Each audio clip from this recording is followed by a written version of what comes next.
Welcome everyone to the show. So S&P continued its incredible rally back from the depths of August 5th last week. We've got a weekly chart here showing that we're pretty darn near those previous all-time highs.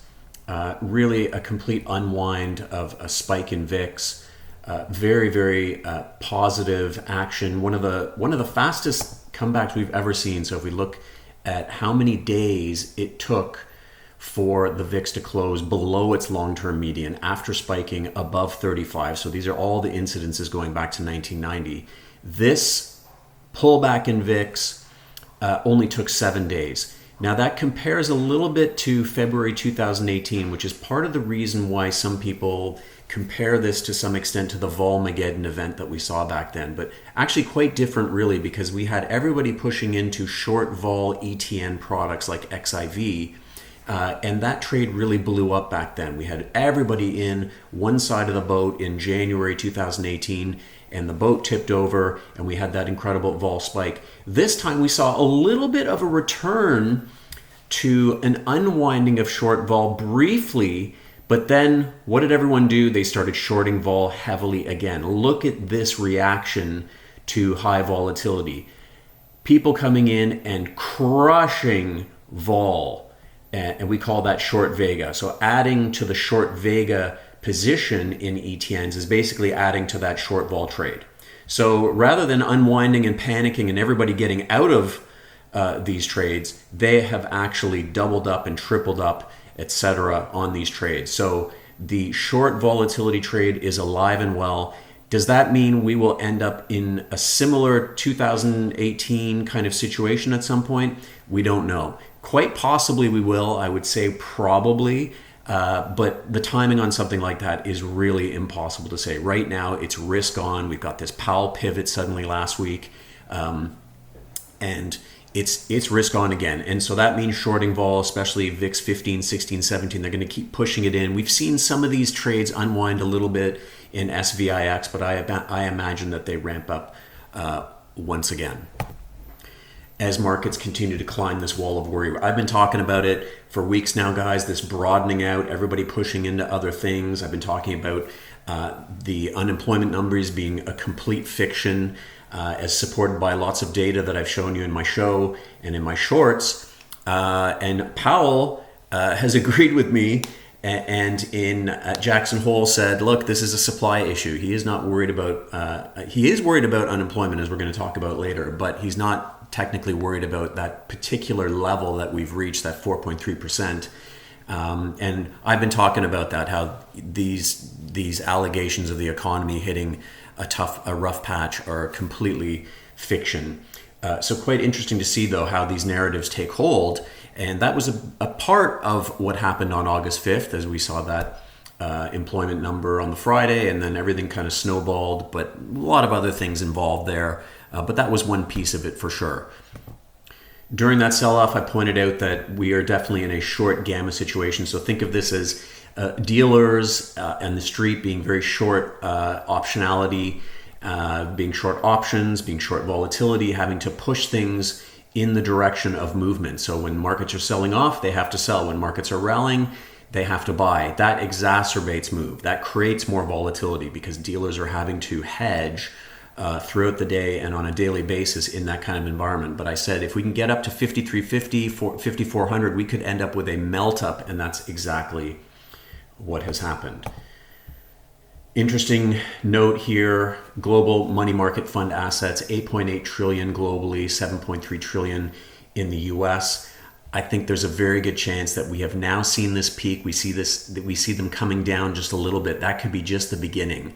And where is that money going to go? Well, it's going to go into investment grade credit and things like that, but it is going to go into equities. Make no mistake. Some of this money is very happy to be where it is in money market, but some of this money that has come in over the last few years of higher rates is going to want to look for better pastures, greener pastures, and we know that those exist primarily in equities. That is another tailwind behind equities. But I want you guys to spread your wings a little bit. I've been saying this for months, ever since the original big pivot into IWM, which unwound, is coming back now.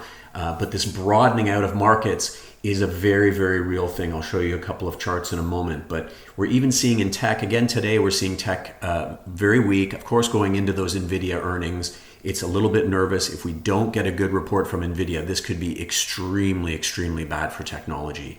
And so we're seeing money rotate out of that area into other areas. Interesting here to see that Microsoft is one of the most under-owned names out there, even within technology. Meta, one of my favorites there, a little bit under-owned. We've got some names at the top here that tend to be a bit more favored. So when it comes time to getting back into these names, I would say Meta is one of my favorites. I would say Microsoft, very interesting name to potentially own. I'd prefer to own it down around 350. Apple, I'm very, very comfortable with. Amazon as well. Google, pretty comfortable as well. So interesting to see money coming out of tech into everything else. And for the bulls, I think, you're emboldened by this action we saw last week. I mentioned the unemployment numbers. I mentioned that I'm selling vol and I'm going to add to it after Jackson Hole. And that was, of course, the great play there. Things worked out fine. I've been talking about this environment for weeks now. And we can see that the market has come back. This is a monthly chart. If it really, really wants to get going, it's going to have a little bit of a headwind from those heavily weighted names that may not be doing as well as the broader market. But still, we're going to probably see this thing potentially push up towards 6,000.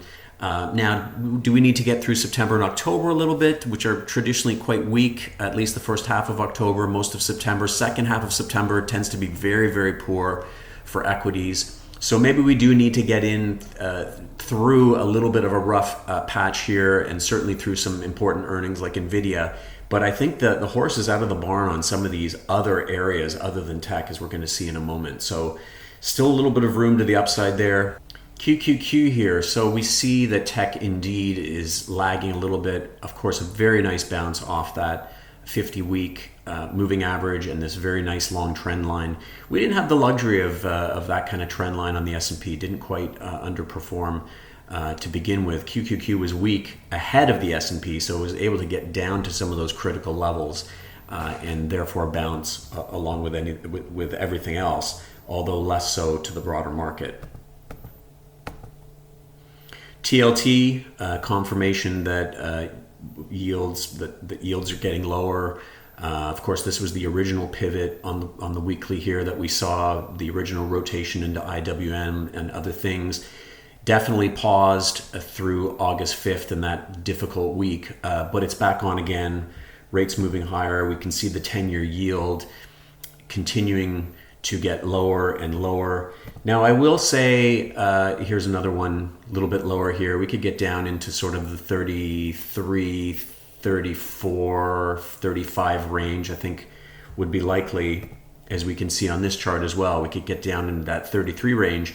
From a rate bull perspective and a market bear perspective, you could certainly make the argument that at some point, if things are indeed truly positive in the economy, which we're going to talk about in a moment, maybe we do get a reignition of inflation, and Powell will have to focus. He's shifted from inflation to the job market being the focus, but maybe inflation rears its ugly head at some point again, and then we see this potential bounce back in the 10-year and rates in general, and that just could be absolute pandemonium for stocks. So let's not keep our heads in the sand. Things are looking good right now, and I'm not a believer in trading against the broad market. Mr. Market knows what's going on at any given moment. So, but let's just always keep in mind some of these reversal type narratives. We can see again here that these are the sectors that have done really well. We get falling rates, and you saw real estate do really well. Utilities even doing okay. Communication service, stables, healthcare looking good. Let's look at some of those charts in a moment. Energy again this morning doing well. Of course, some issues in the Middle East there, but forget about tech for now. Let's wait and see what NVIDIA delivers. But right now, there's a lot more going on in the world. So I keep saying that on Twitter and everywhere else. I keep saying, listen, it's a big, beautiful world out there. Don't forget about other areas. Here's real estate. Boom, nice big move up there. You've got this incredible selection, all these great companies that you can get into in all of these sectors that I'm going to show you. Don't forget about some of these names. Don't keep focusing on the AMDs and the Dells and the NVIDIAs and the Microsofts. Again, big, beautiful world out there. Look at this. Look at financials doing great here off that incredible bounce off the August 5th lows. Industrials breaking out. Consumer staples looking fantastic. Healthcare, look at this. I mean, healthcare, of course, aging demographic, of course, healthcare is going to be important. Utilities as well, reacting. In the utility area, you can get a little bit of everything if you want. Here's a stock, here's VST, which is a Texas power gen play. And this is going to benefit from AI, the increasing need for power, as well as it's a very cash-rich, high free cash flow company, which I love, as I describe in my programs. It's one of the pillars of picking companies. But here we go. You've got a little bit of everything. This stock's starting to look really interesting. It is very volatile, so be careful with this one. I'm just pointing it out as an example of where you can get a little bit of both worlds, utility and growth from this AI narrative. Some other stocks. Look at Home Depot coming back with low rates. Another way to play the real estate comeback. I really like this idea that the lower rates are going to not be as good for the builders, but it's going to unfreeze that resale market, right? So suddenly things start to move around again. People are okay considering selling their homes, moving to other ones for jobs, etc. They didn't want to do that when they locked in those low mortgage rates. So you bring down mortgage rates, it starts to unstick that kind of resale market that really got frozen to the benefit of these builders, the builders that could come out and basically take over for all that demand. I think the interesting things, Rocket Mortgage, things like that, start to look interesting to me. So Home Depot, another way to play it. Visa, look at this, starting to come back here. In my Roaring 20s narrative as we start to broaden out in the economy. Remember, a gigantic part of the economy can benefit from lower rates. The Mag 7, Mag 10, whatever, they don't care about rates. It doesn't matter to them. They have trillions of dollars in cash, right? Hundreds of billions in cash. They do not care about rates. A lot of the economy does care about rates, which is part of this broadening and is going to be very good for unemployment. It's going to help Powell a great deal. Let's take a look at McDonald's, looking very good. It was down in the dumps, but stocks like that looking interesting to me. Even something like Enphase, you get into solar again, lower rates gives a boost to things like that. First Solar, Enphase, really interesting things going on out there.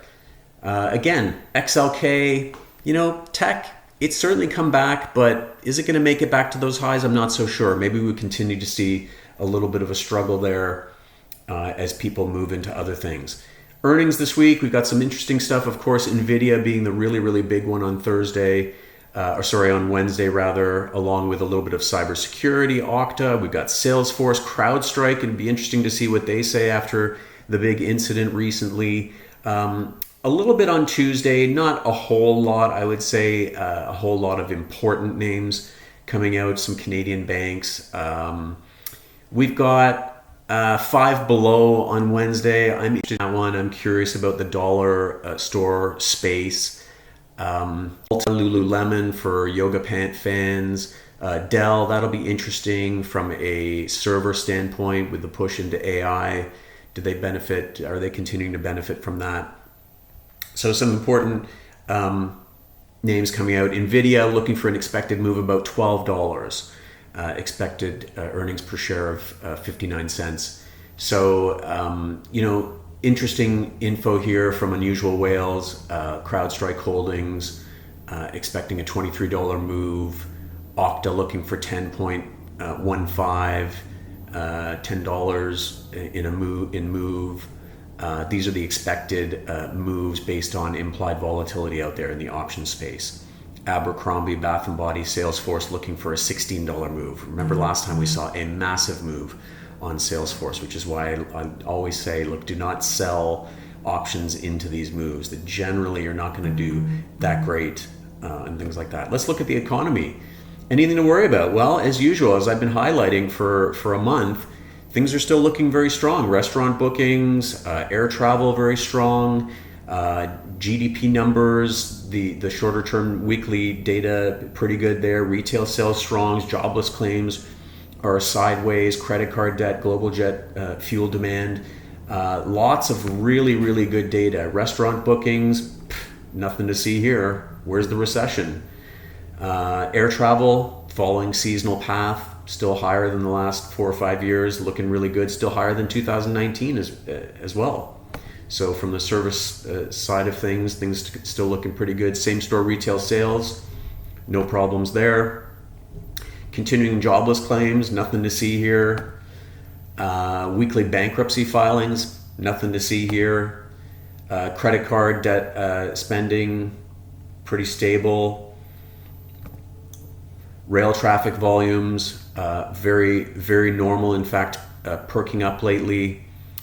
Oil demand, no issues there. S&P forward profit margins, near all-time highs. No problems there. Weekly business formation, no problems, right? And this is important, right? So we get rates down. Here's something from earlier in the year. We can see business confidence. The darker line up here is business confidence in larger businesses, right? Very, very high. But in this world of small business, confidence was lower. This is going to start coming back, and we've seen some data lately showing that.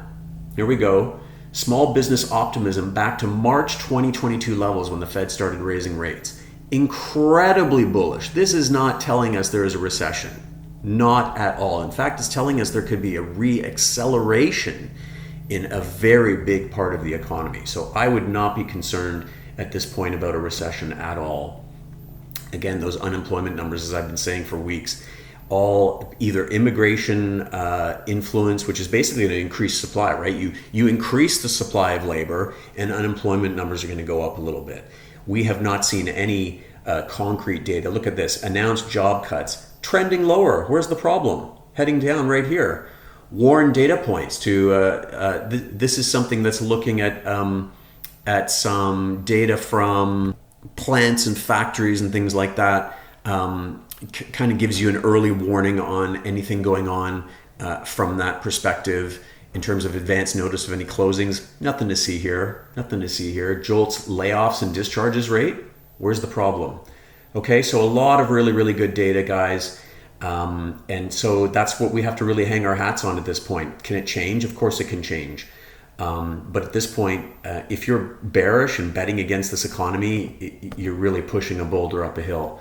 Let's look at some flows information here. I've been saying for a while now, CTA re-risking. So we saw CTAs pull down their exposure. Think of things like vol control funds, right? These are funds that have to sell when volatility rises. And when volatility drops, they buy again. And it's sort of a circular, self-fulfilling thing. When they buy, it's supportive of markets. That lowers volatility. There's lower volatility, so they have to buy more, which is supportive of markets, which lowers volatility, so they have to buy more, right? This sort of feeds on itself. That's part of one of the reasons that volatility is very clustering more than ever. It either stays very, very low because there are all these sorts of things kind of very supportive of equities, or it can kind of break out and cluster very high when things break like they did on August 5th. Now, it wasn't lasting, but these kinds of funds had to de-risk, right? They had to sell assets, and they have a long way to go before they replenish those assets that they sold. And a lot of asset managers